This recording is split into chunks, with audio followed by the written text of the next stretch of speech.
जय हिंद फ्रेंड, हिंदी और प्राइड में आप सभी का स्वागत है। जैसे कि हम आगामी बहुत सारे एग्जामों को ध्यान में रखते हुए भक्ति काल का सीरीज लेकर चल रहे हैं और ये इसका सेकंड पार्ट है। इसके पहले आपने भक्ति काल से संबंधित एक प्रैक्टिस सेट कर लिया होगा जिसमें 50 क्वेश्चन थे और ये उसका नेक्स्ट पार्ट है। यहाँ पे देखिए जो क्वेश्चन दिया गया है 51 नंबर का प्रश्न आप देखेंगे। ये यूपी पीजीटी में क्वेश्चन आया हुआ है कि निम्नलिखित में से कौन श्री कृष्ण भक्ति का संप्रदाय नहीं है, यानी श्री बल्लभ, तत्सुखी, गौड़ी, हरिदासी संप्रदाय। यहाँ पे 4 संप्रदायों का नाम दिया गया है और आपसे इसने पूछा है कि कौन से इसमें से अगर आप देखेंगे श्री कृष्ण भक्ति का संप्रदाय नहीं है। तो यहाँ पे देखिए जो तत्सुखी संप्रदाय है यानी बल्लभ संप्रदाय, हरिदासी संप्रदाय, गौड़ी संप्रदाय, ये सभी तो आते हैं, लेकिन तत्सुखी संप्रदाय कृष्ण भक्ति से संबंधित नहीं है। तत्सुखी संप्रदाय के प्रवर्तक कौन है? जीवाराम। जीवाराम है। श्री बल्लभ संप्रदाय बल्लभाचार्य द्वारा प्रवर्तित है। हरिदासी संप्रदाय देखेंगे तो स्वामी हरिदास द्वारा, और गौड़ी संप्रदाय चैतन्य महाप्रभु द्वारा। तो कभी भी इस प्रकार का प्रश्न आए, कई संप्रदाय का नाम दिया गया हो और आपसे पूछा जाए तो तत्सुखी संप्रदाय उसमें से नहीं है। फिर तत्सुखी संप्रदाय जो है जीवाराम से संबंधित है, बाकी अन्य जितने भी संप्रदाय हैं वो कृष्ण भक्ति संप्रदाय से संबंधित है। यहाँ पे देखिए 52 नंबर का क्वेश्चन कि आपको क्या करना है, निम्नलिखित संप्रदायों को उनके अनुयायियों के साथ सुमेलित करना है। बल्लभ संप्रदाय, निम्बार्क संप्रदाय, राधा बल्लभ संप्रदाय, चैतन्य संप्रदाय। तो यहाँ पे आप देखिए कि अगर आपको याद है, नहीं तो अगर हिंट भी है कि किसी का भी आपको याद है, मान लीजिए इसमें से आपको याद है कि ठीक है बल्लभ संप्रदाय, तो बल्लभ से बल्लभाचार आपने 1-2 भी मिलाया तो फिर आपका मिलाने वाला जो होता है वो क्वेश्चन आराम से हो जाता है। और ये चीज़ आपने नोटिस किया होगा यूजीसी नेट के पेपर में इस प्रकार के प्रश्न बहुत आते हैं, क्रम वाले क्वेश्चन जो आते हैं, मिलान वाले आते हैं, तो आपको इस पर विशेष ध्यान देना होता है। और आपको 1-2 भी आ रहा है तो हिंट से भी आप इस क्वेश्चन को बहुत ही आराम से कर सकते हैं। तो यहाँ पे देखिए ये जो बल्लभ संप्रदाय है, इसे आपको ये चीज़ तो लगा होगा कि अभी पीजीटी में वही क्वेश्चन, फिर नेट में भी आप देखिए तो संप्रदाय से संबंधित भक्ति काल में क्वेश्चन कितना इंपॉर्टेंट हो जाता है। तो देखिए बल्लभ संप्रदाय जो है ये इसके पुरस्कारकर्ता बल्लभाचार्य हैं और इनके अनुयायी यानी बल्लभ संप्रदाय के अनुयायी गोविंद स्वामी, निम्बार्क संप्रदाय के हरिव्यास देव निम्बार्काचार्य, राधा बल्लभ संप्रदाय के दामोदर दास हैं और हित हरिवंश पुरस्कारकर्ता या संप्रदाय।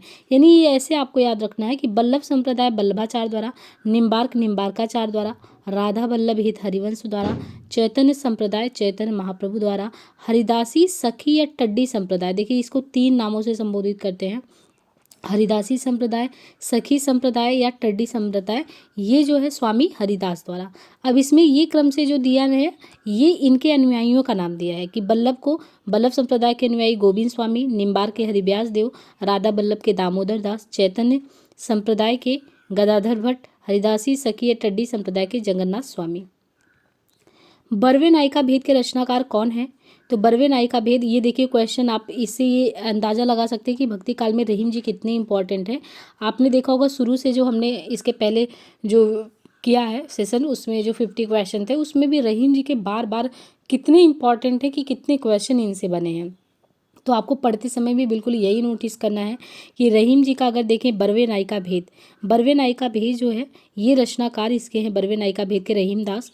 अंग दर्पण किसका रचना है? रसलीन का। अंग दर्पण है रसलीन का। बिहारी सतसई है बिहारी का। रसराज है मतीराम का। फ्रेंड्स एक बात और भी बताना चाहेंगे कि अगर आपको इसका पीडीएफ चाहिए तो हिंदी और प्राइड करके अपना टेलीग्राम है वहाँ से कनेक्ट होइए। ये जो पीडीएफ होता है वहाँ पे हम प्रोवाइड कर देते हैं। और कुछ स्टूडेंट ये भी कह रहे थे कि क्या मैम सिर्फ और सिर्फ ये करके मतलब सिलेक्शन हो सकता है टीजीटी पीजीटी में? तो एक लोगों को हमने कहा था 100%, बट एक चीज़ ध्यान रखिए, मैंने 100% ये कहा था कि अगर आप चीज़ों को पढ़ते हैं, मतलब कि जो सिलेबस में है आपके और वो जो रेफरेंस बुक होती है उसको पढ़ने के बाद आप प्रैक्टिस सेट सॉल्व करते हैं तो आपका कॉन्फिडेंस बूस्ट होता है। तो उसके बाद आपकी सफलता की गारंटी कि हाँ हो सकता है, क्योंकि इसमें आपका जैसा स्कोर बन रहा होगा जितना अच्छा, तो वही परफॉर्मेंस वहाँ भी दिखेगा। तो ये नज़रअंदाज नहीं करना है कि सिर्फ और सिर्फ प्रैक्टिस सेट पे ही रिलाई करना है। आपने पहले ज़रूर कहीं पढ़ा होगा और नहीं भी पढ़ा होगा तो उसको पढ़िए, इसके बाद प्रैक्टिस सेट सॉल्व करिए, तब हम कह सकते हैं कि हाँ आपने पूरी पढ़ाई की, आपने पढ़ाई की है, फिर क्वेश्चन लगाए हैं। और एक चीज़ हम और भी कहना चाहेंगे कि अगर आप हिंदी साहित्य के विद्यार्थी हैं तो रामचंद्र शुक्ल जी का जो हिंदी साहित्य का इतिहास है उसको बिल्कुल भी आपको नगण्य नहीं करना है। हो सकता है वो सीरीज हम भी कंटिन्यू करें यहाँ पे, तो उसको बहुत अच्छे से लेना है। आपने अगर रामचंद्र शुक्ल जी का बहुत अच्छे से पढ़ लिया, सरस्वती पांडे जी का अच्छे से चीज़ों को कंठस्थ कर लिया, फिर यहाँ से आप प्रैक्टिस सेट भी मार रहे हैं, तो ये चीज़ है कि हाँ आप क्रमशः चल रहे हैं। देखिए इसको बताने का मतलब ये था कि काफ़ी लोग क्वेश्चन कर रहे हैं इस चीज़ के बारे में। देखिए यहाँ पे दिया गया है कि रामचरितमानस, पद्मावत, सूरसागर, कबीर दोहावली जैसे ग्रंथ किस काल की देन है। तो यहाँ पे देखिए रामचरितमानस, पद्मावत, सूरसागर, कबीर दोहावली जैसे ग्रंथ किस काल की देन है। तो रामचरितमानस, पद्मावत, सूरसागर तथा कबीर दोहावली जैसे ग्रंथ भक्ति काल के हैं। यानी रामचरितमानस, पद्मावत, सूरसागर तथा कबीर दोहावली जैसे ग्रंथ भक्ति काल के हैं। भक्ति काल रामाश्रयी, कृष्णाश्रयी, प्रेमाश्रयी, ज्ञानाश्रयी 4 शाखाओं में विभक्त था, जिसमें रामचरितमानस रामाश्रयी शाखा का, सूरसागर कृष्णाश्रयी शाखा के, पद्मावत प्रेमाश्रयी शाखा के तथा कबीर दोहावली ज्ञानाश्रयी शाखा के प्रतिनिधि काव्य ग्रंथ हैं। विभिन्न मतों के आधार पर हिंदी में भक्ति काव्य की कितनी शाखाएं हैं। तो भक्ति काव्य की देखिए 4 शाखाएं हैं। जब भी हम भक्ति काव्य की बात करते हैं तो इस तरीके से विभक्त करें, एक हो गया निर्गुण, है ना, एक हो गया सगुण।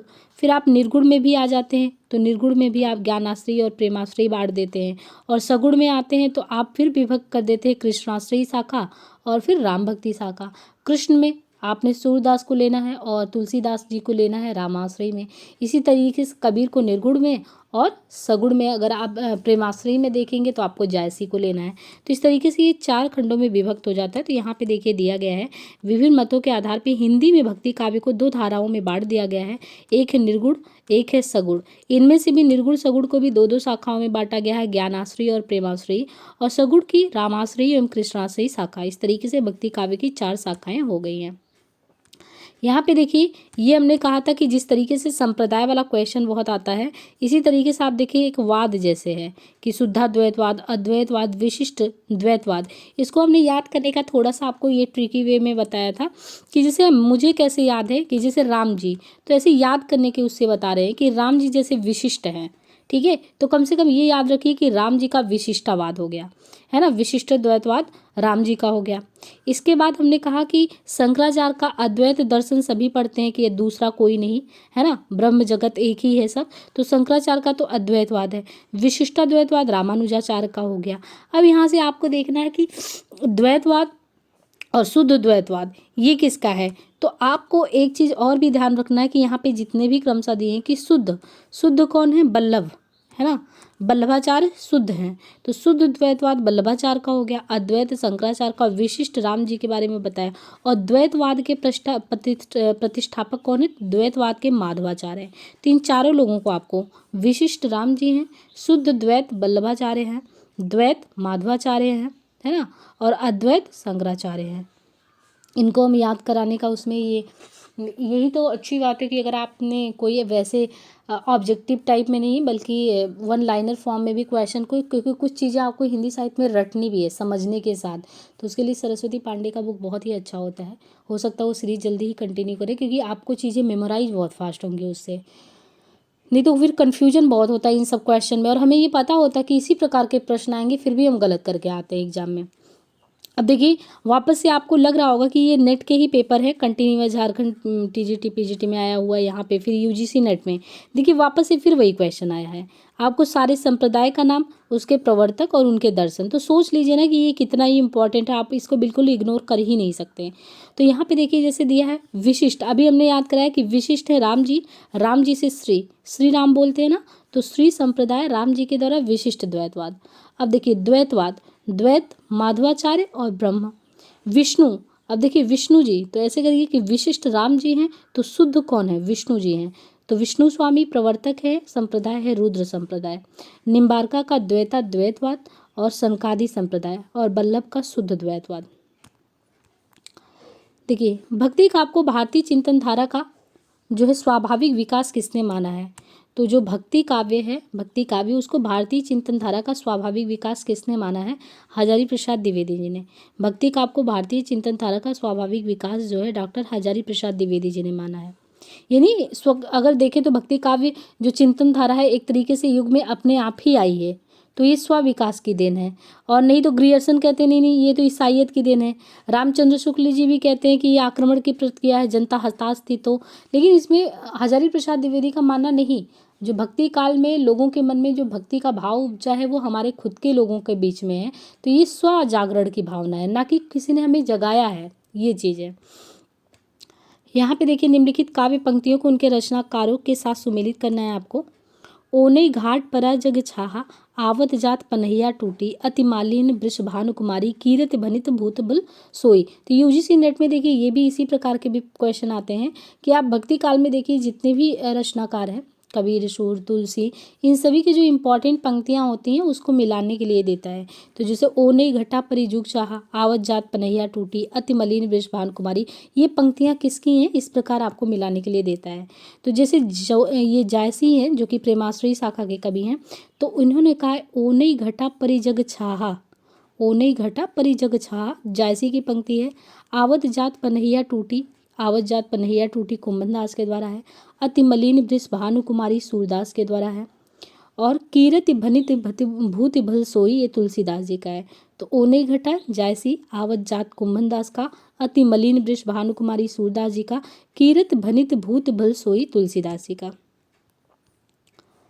यहाँ पे देखिए कि निम्नलिखित दार्शनिक सिद्धांतों को उनसे संबंधित कवियों के साथ आपको सुमेलित करना है। यहाँ पे देखिए वापस से वही क्वेश्चन है ना, कुछ अलग तो है नहीं। डीएसएसबी पीजीटी में वही क्वेश्चन फिर से रिपीट हुआ है। अद्वैत शंकराचार्य, विशिष्ट राम जी हैं, शुद्ध कौन है, वल्लभाचार्य है। तो दार्शनिक सिद्धांत और कवि और यहाँ पे प्रवर्तक के नाम ये दिया है। सखी संप्रदाय हरिदास, स्वामी हरिदास, शुद्ध कुंभन दास वल्लभाचार्य, तुलसीदास विशिष्ट और अद्वैत रैदास शंकराचार्य। अद्वैतवाद के प्रवर्तक कौन थे, ये देखिए अद्वैतवाद के प्रवर्तक कौन है, अभी हमने देखा कि जो अद्वैतवाद के प्रवर्तक वो शंकराचार्य हैं। तो यहाँ पे देखिए एमपी असिस्टेंट प्रोफेसर हिंदी में 2017 में आया है क्वेश्चन, और आप देख रहे होंगे एमपी असिस्टेंट प्रोफेसर की वैकेंसी भी आई हुई है, आरपीएससी में भी आया हुआ है। तो निसंदेह ये सभी के लिए, आपको जितने भी पेपर देंगे सभी के लिए समान दृष्टि से उपयोगी है। आप बहुत ही सीरियसली इस चीज़ को अच्छे से सॉल्व करिए, और मेरी तरफ से जो भी हो सकेगा मैं ज़रूर करूँगी। यहाँ पे देखिए अब जैसे आप पूरे भक्ति काल को पढ़ते हैं तो डिवाइड करते हैं ना, कि आपने सगुण मान लीजिए पढ़ा या निर्गुण शाखा पढ़ा, तो निर्गुण में आपने देखना है कि निर्गुण में एक संत काव्यधारा है ना, संत काव्यधारा जिसमें कबीर जी आते हैं। तो अब जो क्वेश्चन है, अब यहाँ से ये बांट दिया है कि जो आपके टॉपिक संत काव्य से प्रश्न आए हैं वो संत काव्य से रिलेटेड जितने भी एग्जाम हैं, देखिए यूपीपीएससी में, यूपीपीएससी जीडीसी में, यूकेपीएससी में, एमपीपीएससी, आरपीएससी, जीआईसी हो गया, डीएसएसबी हो गया, टीजीटी हो गया, पीजीटी हो गया, सारे में जितने संत काव्य से रिलेटेड है उनके सारे टॉपिक को आपको यहाँ पे करा दिया जाएगा। तो इसमें देखिए यूपीपीएससी जीडीसी में जो क्वेश्चन आया है कि कबीरदास में जो रहस्यवाद पाया जाता है वह अधिकतर सूफियों के प्रभाव के कारण है, यह किसका कथन है। यानी कबीरदास जी में आप रहस्यवाद देखते ही हैं, वह अधिकतर सूफियों के प्रभाव के कारण है। सूफियों के प्रभाव के कारण कबीरदास में जो रहस्यवाद दिखता है, ये किसने कहा है, तो ये आचार्य रामचंद्र शुक्ल जी ने कहा है। हमने एक चीज़ और कहा कि रामचंद्र शुक्ल की पुस्तक को पढ़ना 808 पेज का है समथिंग। इसको इसलिए आपको ज़रूरी ना, क्योंकि एक चीज़ आप देखिएगा, मैक्सिमम क्वेश्चन आपको ना घूम फिर के रामचंद्र शुक्ल के ही बुक से देखने को मिल जाता है। अगर आप गद्य की अन्य विविध विधाओं को, काव्य शास्त्र को, व्याकरण को, इन सबको छोड़ दें तो हिंदी साहित्य के इतिहास में समझिए कि आप अगर उनको नहीं पढ़े हैं तो बहुत क्वेश्चन आपके हाथ से ऐसे ही निकल जाते हैं। इसलिए बहुत ज़रूरी है उनके बुक को पढ़ना आपको। तो यहाँ पे देखिए इसने दिया है आचार्य रामचंद्र शुक्ल, कबीरदास में जो रहस्यवाद पाया जाता है वह अधिकतर सूफियों के प्रभाव के कारण है। ये कथन आचार्य रामचंद्र शुक्ल जी का है। और ये जब अगर हम बुक पढ़ाते हैं आपको, तो आपको ये ध्यान रखना कि ये उनकी किताबों में ऐसे ज्यों के त्यों ये पंक्तियाँ उठा के आ जाती है, ऐसे बहुत सारी पंक्तियाँ हैं। तो ये उठा के वैसे ही बिल्कुल दे देते हैं कि कबीरवाद में जो रहस्यवाद पाया जाता है अधिकतर सूफियों के प्रभाव के कारण, ये जो है शुक्ल जी का कहना और उनके हिंदी साहित्य के इतिहास में शुक्ल जी कबीरदास को संत काव्य धारा का पहले कवि मानते हैं और उनकी भाषा सदुक्कड़ी है। ज्यों तिरिया पीहर बसे सूरत रहे प्योमाए, ऐसे जन जन में रहे गुरु को भूले नाहे। अभी सहजो बाई जो हैं इनके द्वारा ये कहा गया है, ज्यों तिरिया पीहर बसे, ज्यों तिरिया पीहर बसे सूरत रहे प्योमाए, ऐसे जन जग में रहे गुरु को भूले नाहे। किसको, गुरु को भूले नहीं। तो ये जो किसके द्वारा, सहजो बाई के द्वारा कहा गया है। उपयुक्त पंक्तियां सहजोबाई की है। सहजोबाई निर्गुण काव्यधारा की संत कवित्री थी। ये महात्मा चारण दास की शिष्या थी। इनके द्वारा रचित कृति सहज प्रकाश है। देखिए नाम भी इनका सहजोबाई है और ये निर्गुण काव्यधारा की संत कवित्री हैं और ये महात्मा चारण दास की शिष्या थी। इनके द्वारा रचित यानी चारण दास की ये शिष्या थी और इनके द्वारा रचित सहज प्रकाश है। प्रभु जी तुम चंदन हम पानी जाकी अंग अंग बस समानी, ये काव्य पंक्तियां किस संत कवि की हैं? तो ये हैं रैदास की। प्रभु जी तुम चंदन हम पानी, ये पंक्तियां हैं रैदास जी की। संत रैदास मीराबाई और उदय के गुरु माने जाते हैं। संत जो रैदास हैं रविदास, ये मीराबाई और उदय के गुरु माने जाते हैं। रैदास के 40 पद ग्रंथ साहब में संकलित हैं। प्रमुख कवि और उनके काव्य पंक्तियों में देखिए जाके कुटुंब सब ढोर ढावत, फिर ही अजऊ बनारस आसपास, ये रैदास की पंक्तियां हैं। हरिरस पिया जानिए जे कबहू ना जाए खुमार, कबीरदास की पंक्ति है। जो नर दुख में नहीं माने, जो नर दुख में नहीं माने, ये गुरु नानक जी की पंक्तियां हैं। सुख सने अरु भय नहीं जाके कंचन माटी जाने, जो ब्रह्मांड सोई पिंडे जो खोजे सो पावे, संत पीपा की पंक्तियां हैं। यहाँ पे देखिए द निर्गुण स्कूल ऑफ हिंदी पोएट्री, इनमें से किसका शोध ग्रंथ है? तो द निर्गुण स्कूल ऑफ हिंदी पोएट्री, ये आप देखिए डॉक्टर वितांबर दत्त फड़दवाल का है। द निर्गुण ऑफ हिंदी पोएट्री, ये उनका डॉक्टर पीताम्बर दत्त पड़दवाल का शोध ग्रंथ है। डॉक्टर श्याम सुंदर दास के मार्गदर्शन में पीताम्बर दत्त पड़दवाल ने हिंदी का पहला शोध हिंदी काव्य में निर्गुण संप्रदाय शीर्षक लिखा। ये हिंदी के प्रसिद्ध साहित्यकार, आलोचक, निबंधकार थे। पीताम्बर दत्त पड़दवाल स्वतंत्र भारत की हिंदी में डीलिट की उपाधि प्राप्त करने वाले पहले शोधार्थी थे। कौन? पीताम्बर दत्त पड़दवाल स्वतंत्र भारत में अगर देखेंगे हिंदी में डीलिट की प्राप्त करने वाले ये पहले शोधार्थी थे। और वो भी किसके अंडर में थे? शोध कर रहे थे डॉक्टर श्याम सुंदर दास के मार्गदर्शन में। पीताम्बर दत्त गोस्वामी तुलसीदास तथा रूपक रहस्य के सह लेखक और कबीर ग्रंथावली रामचंद्रिका के संपादक भी रहे थे। यानी गोस्वामी तुलसीदास तथा रूपक रहस्य के सह लेखक भी रहे, कबीर ग्रंथावली रामचंद्रिका के संपादक भी थे ये। और इन्होंने गोरखनाथ की रचनाओं का संपादन गोरख बानी नाम से भी किया है। महाराष्ट्र के भक्तों में सबसे पहले किसका नाम आता है? तो यहाँ पे देखिए कि महाराष्ट्र के भक्तों में अगर आप देखेंगे तो सबसे पहले किसका नाम आता है? तो सबसे पहले संत नामदेव का नाम आता है। नामदेव के बारे में कि नामदेव के समय में नाथ और महानुभाव पंथों का महाराष्ट्र में प्रचार था। महाराष्ट्र में महानुभाव और बारकरी नामक दो संप्रदाय प्रचलित थे। महानुभाव संप्रदाय के प्रवर्तक थे चक्रधन और बारकरी संप्रदाय के मूल प्रवर्तक थे संत पुंडलिक। संत नामदेव का संक्षिप्त परिचय बारकरी संप्रदाय दिया है। जाति दर्जी, गुरु का नाम बिसोबा खेचर, रचना इनका था अभंग मराठी में, गुरु ग्रंथ साहिब हिंदी में। किस संत ने विदेशी आक्रमणकारियों के विरुद्ध आवाज उठाई? तो कौन से ऐसे संत हैं जिन्होंने विदेशी आक्रमणकारियों के विरुद्ध आवाज उठाई है? गुरु नानक देव ने विदेशी आक्रमणकारियों के विरुद्ध आवाज उठाई। गुरु नानक जी के बारे में है। जन्म उनका 1669 तलवंडी लाहौर में। माता उनकी तृप्ता, पिता कालूचंद खत्री, पत्नी सुलक्षणी, पुत्र श्रीचंद जिसने उदासी संप्रदाय की स्थापना की, और लक्ष्मीचंद श्रीचंद। नानक के विचार निम्न ग्रंथों में हैं: जपुजी साहब, आसदी बार, रहीरास, सोहिला, नसीहतनामा, खड़ी बोली। गुरु नानक का रागी नाम का मुसलमान शिष्य था जो नानक के गेय पदों को गाता था। तो इतनी चीज़ें हैं गुरु नानक जी से संबंधित। निर्गुण काव्यधारा में देखें गुरु नानक जी का अपना एक स्थान है। तो उनके द्वारा उनके जन्म, माता पिता, पत्नी, पुत्र, उनके आज दीवार, रहीरास, सोहिला, नसीहतनामा, जपुजी, ये इनकी प्रसिद्ध रचनाएं हैं। यहाँ पे देखिए कि 68 नंबर का क्वेश्चन है कि माया महा ठगनी हम जानी किस भक्त कवि का कथन है? तो समझना है, माया महा ठगनी हम जानी किस भक्त कवि का कथन है? माया महा ठगनी हम जानी कबीरदास का कथन है। इस कथन के माध्यम से कबीरदास ने माया का सूक्ष्म विश्लेषण प्रस्तुत करके उसे महाठगनी के रूप में व्यक्त किया है। तो माया महाठगनी, ये कबीरदास कहते हैं कि माया जो है उसका सूक्ष्म विश्लेषण की वो ठगने वाली है, महाठगनी है। इसके जाल से केवल और केवल कौन बचा सकता है? गुरु के ज्ञान के द्वारा ही निकला जा सकता है। कबीरदास का जन्म 1398 ईस्वी में लहर तारा, वाराणसी तथा निधन 1518 ईस्वी मगहर बस्ती में माना जाता है। रामानंद इनके गुरु थे। कबीरदास जी साक्षर नहीं थे, अतः उनकी वाणियों का संग्रह उनके शिष्य धर्मदास ने बीजक नामक ग्रंथ में किया। इनके 3 भाग हैं, साखी, शबद, रमैनी। तो महामाया ठगनी कबीर जी ने सूक्ष्म विश्लेषित करके कहा, इनके जाल से केवल गुरु निकाल सकते हैं। और कबीरदास 1398 में लाहौरतारा वाराणसी, निधन 1518 में मगहर बस्ती में। रामानंद गुरु थे, साक्षर नहीं थे। धर्मदास ने उनके वाणियों का संग्रह किया, 3 भागों में है। साखी मतलब क्या होता है? कबीर की जो शिक्षा और सिद्धांत का निरूपण अधिकतर साखी में हुआ। उनके शिक्षाओं के बारे में अगर देखेंगे तो उसका निरूपण ज़्यादातर साखी में हुआ है। साखियों में दोहे के साथ साथ सोरठा छंद का प्रयोग देखने को मिलता है। तो दोहा तो मिलता ही है, दोहा के साथ आपको सोरठा छंद भी यहाँ पे देखने को मिलता है। और जो साखी तो हो गया उनके शिक्षाओं के बारे में। जो शबद है, शबद जो है वो गेय पद है, जिसमें कबीर के प्रेम और अंतःकरण से जो भी बातें अभिव्यक्त हुई है भावावेश की प्रधानता के साथ, वो गेय पद गायन वाला वो शबद में है। और रमैनी, इनमें कबीर के रहस्यमयी और दार्शनिक जो विचार हैं उनकी अभिव्यक्ति हुई है रमैनी में। और रमैनी किस में है? चौपाई छंद में है। हम अपने को ऐसे धार्मिक आंदोलन के सामने पाते हैं जो उन सभी आंदोलनों से कहीं अधिक विशाल है।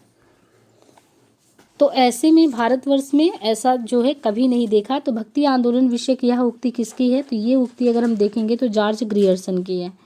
हम अपने को ऐसे धार्मिक आंदोलनों के सामने पाते हैं जो उन सब आंदोलनों से कहीं अधिक विशाल है, भारतवर्ष ने कभी नहीं देखा। ये जॉर्ज ग्रियर्सन की पंक्तियाँ हैं। और भक्ति आंदोलन से संबंधित विभिन्न विद्वानों के विचार क्या है? हजारी प्रसाद द्विवेदी, यह बात अत्यंत उपहासास्पद है कि मुसलमान लोग उत्तर भारत में मंदिर तोड़ रहे थे, तो उसी क्रम में अपेक्षाकृत निरापद दक्षिण भारत में भक्त लोगों ने भगवान की प्रार्थना की। मुसलमानों के अत्याचार के कारण यदि भक्ति भावधारा को उमड़ना था तो पहले उसे सिंध में या उत्तर भारत में प्रकट होना चाहिए था। देखिए, भक्ति आंदोलन पे जो है द्विवेदी जी का अपना मत था, रामचंद्र शुक्ल जी का अपना मत था। तो हजारी प्रसाद द्विवेदी जी ने आचार्य रामचंद्र शुक्ल की प्रतिक्रिया स्वरूप ये कहा था कि बहुत ही हंसी वाली बात है कि अगर मुस्लिम लोग उत्तर भारत में मंदिर तोड़ रहे थे तो उसी क्रम में निरापद दक्षिण भारत में भक्त लोगों ने भगवान की प्रार्थना की। मुस्लिम के अत्याचारों के कारण यदि भक्ति भावधारा को उमड़ना ही था तो पहले उसे सिंध में या उत्तर भारत में होना चाहिए था, पर वो कहाँ से प्रकट हो गई? दक्षिण में। तो शुक्ल जी क्या कहते हैं कि मुस्लिम शासक अपना राज्य प्रतिष्ठित कर देव मंदिर को गिराने लगे, जिससे पूज्य पुरुषों का अपमान होने लगा और अपने पौरुष से हताश जाति कोई मतलब एक स्थान ढूंढने लगी। तो मध्यकालीन भारत में भक्ति आंदोलन का आरंभ दक्षिण के अलवार और नैनार, क्रमशः अलवार बोले तो उनके विष्णु जी के फॉलोअर हैं और नैनार शिव भक्त से। और इनके क्रांतिकारी नेताओं में शंकराचार्य का नाम आता है। इस अभियान को चैतन्य महाप्रभु, नामदेव, तुकाराम, जयदेव ने वो एक तरीके से इसको लीड किया। उत्तर भारत में रामानंद ने इसे गति प्रदान की। कौन सा विकल्प सुसंगत नहीं है? तो यहाँ पे कबीर परचयी, ज्ञान समुद्र, ज्ञान दीपक, ज्ञान बोध को मिलाना है। तो यहाँ पे देखिए ज्ञान बोध भक्तिकालीन संत कवि मलुक दास की रचना है, यानी ज्ञान बोध जो है ये ज्ञान बोध है मलुक दास द्वारा। जबकि ज्ञान लीला, ज्ञान तिलक, योग चिंतामणि, राम रक्षा स्रोत, ज्ञान लीला, ज्ञान तिलक, योग चिंतामणि, राम रक्षा स्रोत रामानंद की कृति है। ज्ञान बोध मलुक दास का है। अनंत दास ने अपनी रचना पीपा परचयी में अपनी पुस्तकों के बारे में आरंभ किया है। रामानंद, अनंता दास, फिर कृष्ण दास, अग्रदास, विनोदी, अनंत दास, ये क्रमशः चलता है। संत दादू दयाल की शिष्य परंपरा से असंबंधित संत हैं पीपा, रज्जव, सूरदास, गरीबदास। यानी संत दादू दयाल की शिष्य परंपरा से कौन असंबंधित है? तो दादू दयाल जी का जन्म 1544 ईस्वी में। इनकी शिष्य परंपरा में कुल 52 शिष्य थे दादू दयाल के। और दादू पंथ के उत्तराधिकारी दादू के पुत्र गरीबदास तथा मिस्कीन दास थे। दादू ने 1574 में राजस्थान में दादू संप्रदाय की स्थापना की। 1574 में दादू संप्रदाय की दादू दयाल ने स्थापना की, जो उनकी मृत्यु के बाद दादू पंथ नाम से प्रसिद्ध हुआ। इनका निधन 1603 में हुआ। पीपा रामानंद जी को अपना गुरु मानते थे। राजस्थान से संबंधित संत भक्त संप्रदाय नहीं है। निरंजनी संप्रदाय, देखिए ये आरपीएससी असिस्टेंट प्रोफेसर में आया हुआ है, तो इसे आइडिया लगेगा आरपीएससी की वैकेंसी आई भी है। आरपीएससी में देखिए जो वहाँ से रिलेटेड संत हैं उनके बारे में कि राजस्थान से संबंधित संत भक्ति संप्रदाय कौन नहीं है। निरंजनी, लालदासी, जसनाथी, बावरी संप्रदाय। तो यहाँ पे देखिए क्रमशः अगर हम देखेंगे तो बावरी संप्रदाय की स्थापना बावरी साहिब ने की थी। ये संप्रदाय राजस्थान से नहीं है। भक्तिकालीन प्रमुख संप्रदाय व उनके प्रवर्तकों का यहाँ क्रम दिया है। जैसे कबीर पंथ है, कबीर का केंद्र क्या रहा है? काशी। गुरु नानक जी का सिख है तो पंजाब केंद्र रहा। बिश्नोई जम्भनाथ का ये बीकानेर, बिश्नोई जो है जम्भनाथ बीकानेर। निरंजनी हरिदासी निरंजनी डिडवाड़ा। लाल पंथ लालदास द्वारा अलवर से। दादूपंत दादू दयाल द्वारा राजस्थान से, सत्यनामी जगजीवन दास द्वारा नरलोन से। तो यहाँ पे देखिए ये केंद्र भी दिया गया है ग्रंथ से, और इसके प्रवर्तकों का नाम यहाँ दिया गया, और कौन से संप्रदाय हैं इनको ये दिया गया है। निम्नलिखित के आधार पर सही विकल्प आपको चुनना है। निर्गुण भक्ति में गुरु को वही महत्व प्राप्त है जो साधना के अन्य रूप ज्ञान मार्ग, सगुण भक्ति या रहस्यवाद में प्राप्त है। निर्गुण भक्ति का आलंबन निराकार और अगोचर है तथा सगुण भक्ति का आलंबन साकार और गोचर है। तो दोनों ही बात सही है। निर्गुण भक्ति के संबंध में दोनों ही कथन सही है। भक्ति काल में भक्त कवियों का साधन तथा साध्य भक्ति ही रहा है। भक्ति भावना का प्रधान तद्युगीन सभी काव्य धाराओं ज्ञान मार्गी धारा, प्रेम मार्गी राम भक्ति, कृष्ण भक्ति धारा मिलता है। ज्ञान मार्गी भक्तों ने दाम्पत्य भाव से ज्ञान के द्वारा, प्रेमाश्रयी कवियों ने प्रेम के द्वारा, राम भक्तों ने दास्य भाव से, कृष्ण भक्तियों ने सख्य भाव या मधुर भाव से अपनी भक्ति को प्रकट किया है। भक्ति काल के जितने भी कवि हैं उन्होंने गुरु की महिमा को स्वीकारा है। तो एक बात ये कॉमन है, भक्ति काल के सभी कवियों ने गुरु की महिमा को स्वीकार किया, उसका विविध रूपों में व्याख्यान किया। गुरु की महत्ता के मूल में पूर्ववर्ती संस्कृत साहित्य का संस्कार तो था ही, साथ में ईश्वर में मूल पूर्ववर्ती संस्कृत साहित्य का संस्कार तो था ही, साथ में ईश्वर प्राप्ति हेतु साधना भी थी। बिना गुरु ज्ञान अथवा मार्गदर्शन के साधना की सफलता तो संदिग्ध थी। अतः इन कवियों ने गुरु की महत्ता का गुणगान किया है। निम्नलिखित के आधार पर सही विकल्प चुनना है। कबीर जो कुछ कहते थे शास्त्रीय ज्ञान के आधार पर कहते थे। उनकी उक्तियां भेदने वाली और व्यंग चोट करने वाले होते थे। ये किसके द्वारा है? तो कबीर की उक्तियां भेदने वाली या व्यंग चोट करने वाली, यह कथन सही है, किंतु यह कथन तर्क संगत नहीं है कि वे जो कुछ भी कहते थे शास्त्रीय ज्ञान के आधार पर कहते थे। उनका खुद कहना था कि मसी कागज छुयो नहीं, कलम गयो नहीं हाथ, इस आधार पर उनका साक्षर ना होना प्रमाणित होता है। अर्थात उनके वचनों एवं उपदेशों का आधार सूफी संतों का सत्संग एवं प्रत्यक्ष लोक व्यवहार के ज़्यादा ही निकट है। तो कभी ये चीज़ आए कि नहीं, वो जो भी कुछ कहते हैं शास्त्रीय ज्ञान पे, तो शास्त्रीय ज्ञान का मतलब ये है कि जैसे ये देखिए रामचंद्र शुक्ल जी ने भी इस बात पे ये चीज़ उठाया था कि ठीक है उनको लोक अनुभव है कबीर जी को, लेकिन उन्होंने साफ साफ कहा मसी कागज छुओ नहीं, यानी हमने कोई शास्त्रीय ज्ञान ऐसा ज्ञान नहीं लिया है जिसके आधार पर अपना रचना किया, लोकानुभव पे चीज़ों को किया है। तो यहाँ से ये चीज़ तर्कसंगत नहीं लगता है। तो ये बात वाला जो क्वेश्चन पूछता है थोड़ा डेप्थ में ही कि आपने कबीर को अच्छे से समझा हो, शुक्ल जी ने कबीर के बारे में क्या कहा या हजारी प्रसाद द्विवेदी जी ने क्या कहा है, अगर इस तरीके से आप समझते हैं तो जो कथन और निष्कर्ष वाले प्रश्न आते हैं उसको भी आप इजीली सॉल्व कर पाते हैं, क्योंकि वो सिर्फ फैक्ट बेस्ड नहीं होता है। किसी व्यक्तित्व के बारे में उनके बारे में जो विचार होते हैं वो अंदर से लिए गए होते हैं, तो वो तभी आपको आ सकते हैं। कौन सा कथन असंगत है? कृष्णगढ़ नरेश महाराज जसवंत सिंह की कृष्णगढ़ नरेश महाराज सावंत सिंह ही प्रसिद्ध भक्त कवि नागरी दास हैं। नागरौनगढ़ के राजा संत पीपा ने स्वामी रामानंद से दीक्षा ली थी। जम्बनाथ ने अपने आदर्शों के प्रचारार्थ ब्रह्म संप्रदाय की स्थापना की। सहजोबाई ने ब्रह्म तत्व का निर्गुण सगुण नफेच अनिर्वचनीय स्थिति का अनुभूतिपरक वर्णन किया है। तो देखिए ये आरपीएससी में आया हुआ क्वेश्चन है। जम्बनाथ के बारे में अभी हमने देखा था कि जम्बनाथ बीकानेर विष्णुई संप्रदाय की स्थापना की बात है। तो यहाँ पे जम्बनाथ ने अपने आदर्शों के प्रचारार्थ ब्रह्म संप्रदाय की स्थापना की, ये गलत है। ब्रह्म संप्रदाय तो श्रेय माधवाचार्य को जाता है। हमने देखा था माधवाचार्य ने द्वैतवाद, वो ब्रह्म संप्रदाय को स्थापित किए थे, जबकि जो